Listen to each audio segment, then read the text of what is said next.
अस्सलाम वालेकुम व्यूअर्स, मैं हूं आपका होस्ट अब्दुर्रहमान और आज डिस्कस करेंगे पाकिस्तान का चौथा बड़ा पनबिजली मंसूबा। नीलम झेलम हाइड्रो पावर प्रोजेक्ट एक बड़ी मुश्किल का शिकार हो गया है। इस मंसूबे ने अपनी फुल कैपेसिटी से सिर्फ आधी बिजली पैदा करना शुरू की है। इसकी फुल कैपेसिटी तो थी 969 मेगावाट, लेकिन ये इस वक्त सिर्फ 530 मेगावाट बिजली पैदा कर रहा है। हालांकि ये पीक सीजन है, ये वो मौसम है जिसके अंदर दरिया नीलम के अंदर, झेलम के अंदर भरपूर पानी आता है, बर्फ़ पिघलती है और तमाम हाइड्रो पावर प्रोजेक्ट्स यहाँ से मैक्सिमम बिजली पैदा करते हैं। तो हुआ क्या है? हुआ ये है कि इस प्रोजेक्ट की जो हेड रेस टनल है, वो टनल जो कि दरिया से पानी को प्रेशर के जरिए टरबाइंस तक पहुंचाती है, उसके अंदर यकायक कोई प्रेशर गिरा है, यानी कि उसके अंदर कोई क्रैक्स आए हैं जिसके सबब पानी का वो प्रेशर नहीं रहा जिसके ज़रिए मैक्सिमम बिजली पैदा की जा सकती है। तो उस प्रेशर के कम होने के बाद वापडा के इंजीनियर्स का ख्याल है कि शायद वो टनल कहीं से बैठ गई है या कोई क्रैक आया जिसके सबब ये बड़ा मसला हुआ है। तो वापडा ने फौरी तौर पर दो इक़दाम किए हैं। एक कदम तो उन्होंने ये उठाया है कि प्राइम मिनिस्टर को नहीं बताया कि खुदा न खास्ता उनको पता लग जाए तो वो एक्शन लेंगे, किसी को मुअत्तल करेंगे, कोई बास पुरस होगी। आगे ही इसकी दूसरी टनल 2 साल पहले बैठी थी, तो ये दोबारा 2 साल के अंदर ये वाक़या होना वापडा के लिए भी और उस चाइनीज़ कंपनी के लिए बहुत सुबकी का सबब है जिसने इस प्रोजेक्ट को 510 अरब रुपए की लागत से 10 सालों में बनाया है। हालांकि ये प्रोजेक्ट 5 साल का था, लेकिन इसे 10 सालों में बनाया गया और चाइनीज़ कंपनी ने इसको बनाया। तो उस हिसाब से ये दो बड़े मसाइल पैदा कर रहा है। फिर वापडा ने दूसरा काम ये किया कि इससे जो बिजली की पैदावार है उसे कम कर दिया गया, 530 मेगावाट तक ले आया गया है, तकरीबन 55% अगर हम एग्जैक्टली कहें तो ये प्रोजेक्ट इस कदर अहम प्रोजेक्ट है कि एक तो ये सस्ती बिजली पैदा करने का बड़ा सोर्स है। पाकिस्तान का चौथा बड़ा पनबिजली मंसूबा तो है तरबेला, मंगला और गाजी बरोथा के बाद। इसके साथ साथ ये प्रोजेक्ट इस हिसाब से भी सिग्निफिकेंट है कि ये 90% पहाड़ों के अंदर, सुरंगों के अंदर वाक़ है। इसका सिर्फ 10% हिस्सा ज़मीन के ऊपर है, बाकी कुछ 51.5 किलोमीटर की इसकी टनल्स हैं। उसके साथ साथ इसका पावर हाउस, दीगर बड़ा इंफ्रास्ट्रक्चर वो पहाड़ों के अंदर खोद कर बनाया गया है। तो उसको लोकेट करना, प्रॉब्लम को जांचना भी एक बहुत बड़ा दर्द सर है। उसे हल करने के लिए वापडा ये सोच रहा है कि ऐसी एक गाड़ी खरीदी जाए जो कि रिमोटली ऑपरेटेड व्हीकल कहलाती है। वो इन्हीं डैम्स की इंस्पेक्शन के लिए होती है, जैसे आप स्क्रीन पर देख सकते हैं। ये पानी के अंदर उतार दी जाती है और इसे दूर से बैठकर ऑपरेट किया जा सकता है, देखा जा सकता है। इस पर हाई डेफिनेशन कैमरे लगे होते हैं। इसके साथ साथ इसके अंदर सोनार नस्ब होता है कि अगर पानी गदला भी हो तो ये जैसे मछलियाँ अपना रास्ता तलाश करती हैं तो सोनार के ज़रिए या सबमरीन्स के ज़रिए अपना रास्ता और तमाम ऑब्स्टिकल देकर उसकी तस्वीर बना सकता है। फिर इसके अंदर अंडर वाटर मेजरिंग टूल्स लगे होते हैं कि खुदा न खास्ता कोई मसला देखे तो उसे मेजर कर सके कि कहाँ पर क्या मसला है, कोई ब्लॉकेज आई है, कोई कचरा आके फंसा है, कोई लीकेज है तो कितने इंचज़ की है, कितने फुट की है, ये तमाम तफसीलात इसमें होती हैं। तो ये 6 अरब रुपये की मशीन अब वापडा फौरी तौर पर चाइना से ख़रीदना चाहता है। कैसी बात है कि पाकिस्तान जैसा मुल्क जिसके अंदर तकरीबन 150 के करीब डैम्स हैं, इस तरह के बड़े बड़े पनबिजली मंसूबे हैं, एक इस तरह की छोटी बुनियादी गाड़ी से महरूम है। कोई रॉकेट साइंस नहीं है इसके अंदर।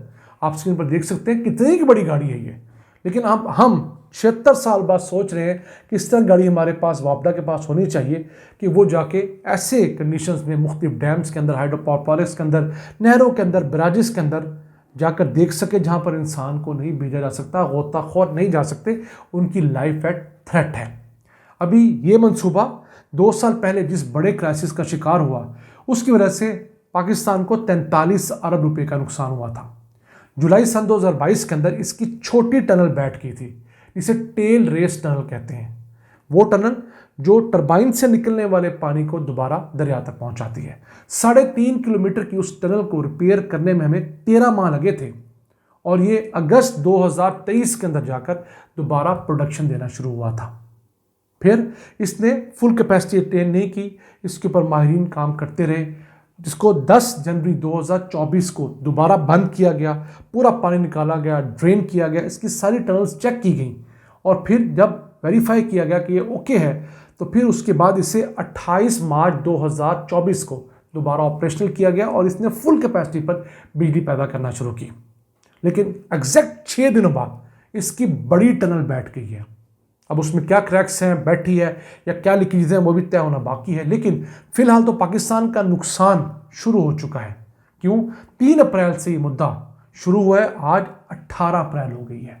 अगर प्राइम मिनिस्टर तक ये बात नहीं पहुंचने दी गई, 15 दिन इसमें ज़ाया किए गए हैं, तो आगे क्या होगा अल्लाह ही बेहतर जानता है।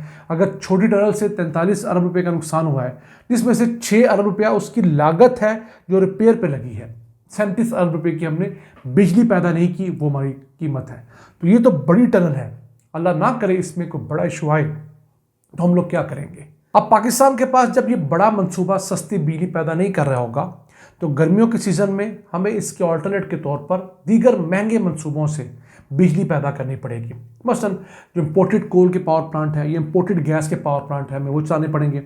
उनसे जब बिजली महंगी पैदा होगी तो फ़ी यूनिट कॉस्ट बढ़ेगी, और जब फ़ी यूनिट कॉस्ट बढ़ेगी तो आवाम पर ज़्यादा बिल डाला जाएगा और फिर आवाम का ही भुरकस निकाला जाएगा। तो हुकूमत के लिए सोचने की बात है कि इस अहम मंसूबे के ऊपर क्यों SOPs के मुताबिक उस तरह अमल नहीं हुआ। पहले इसकी कंस्ट्रक्शन इतनी अच्छी क्यों नहीं हुई कि ये बार बार प्रॉब्लम का शिकार हो रहा है। दूसरा, अगर एक दफ़ा इसकी टनल बैठ गई, इसको पूरे को बंद किया गया, दोबारा रिपेयर किया गया, तो क्या कमियां, क्या कोताहियां रह गई कि दूसरी टनल को उस तरह एग्जामिन नहीं किया गया जिस तरह छोटी टनल को किया गया था। अब इसका नुकसान तो हुकूमत पाकिस्तान चाइना की इंश्योरेंस कंपनी से लेने जा रही है। अप्लाई कर दिया गया है, हाई लेवल मीटिंग्स भी हो गई हैं, क्योंकि नीलम झेलम हाइड्रो पावर प्रोजेक्ट को इंश्योर करने वाली कंपनी भी एक चाइनीज़ कंपनी है। चले, चाइना की कंपनी ने इसको बनाया, उनका नुकसान एक चाइनीज़ इंश्योरेंस कंपनी ही भरेगी। लेकिन हम आम आवाम से जो इजाफी पैसा ले लिया जाएगा, जो जायद बिल हमें इन अप्रैल मई जून के महीनों में भेजे जाएंगे, जो हमारी चीखें निकलवाएंगे, वो तो वापस नहीं होंगे। हम दुआ ही कर सकते हैं कि प्रोजेक्ट फौरी तौर पर दोबारा ऑनलाइन आए। लेकिन खुदा न खास्ता अगर ये ऑनलाइन नहीं आता, फिर पहले की तरह ये भी 20, 22, 25 महीने ले जाता है, तो हम जैसे लोगों का तो कोई पुरसाने हाल नहीं। आप इस बात से इस हकीकत का अंदाज़ा लगा सकते हैं कि 5 अरब यूनिट्स बिजली पैदा करने वाले मंसूबे ने पिछले साल में सिर्फ 1.5 अरब यूनिट्स बिजली पैदा की है, यानी कि अपनी फुल कैपेसिटी का 1/3 पर मुश्किल इसने बिजली पैदा की है। तो पाकिस्तान एक तरफ पहले ही महंगे पावर प्लांट्स को चला कर दिवालिया होने के करीब पहुंच चुका है, वहाँ पर इस तरह के हादसा हमारी इंतहाई कमज़ोर और नहीफ मईशत को किस तरह अपने कदमों पर खड़ा होने देंगे। मैं तो समझता हूँ हमारे पर कोई अल्लाह की तरफ से आजमाइश आई हुई है। हमारे हुक्मरानों को मिन हैसुल कौम और अपना दोनों को सदका उतारना चाहिए। एक मुसीबत टलती नहीं कि हमारे ऊपर दूसरी मुसीबत आन पड़ती है। एक तरफ किसान सड़कों पे है, उसका जो प्रोडक्ट है गंदम लेने वाला कोई नहीं है। दूसरी तरफ आटा इस कदर महंगा है कि अवाम की पहुंच से दूर है। फिर तंदूर वालों ने अपने यहाँ हड़ताल कर रखी है। वो कहते हैं जिस रेट पर हुकूमत कह रही है हम रोटी बेच नहीं सकते, तो ये आम लोग कहाँ जाए। ये हमारा सबसे अहम सवाल है। हम अल्लाह से दुआ गवाएं और हुकूमत से दरख्वास्त करते हैं कि इस प्रोडक्ट को खुद ना सही कुछ इंटरनेशनल माहिरीन लाकर विजिट करवा कर प्रॉपरली एक दफ़ा ठीक किया जाए, ताकि बार बार की ख़राबी हमें टीका ना लगाए। आज के लिए इतना ही। अपने मेज़बान अब्दुल रहमान को इजाज़त दीजिए। अल्लाह निगहबान।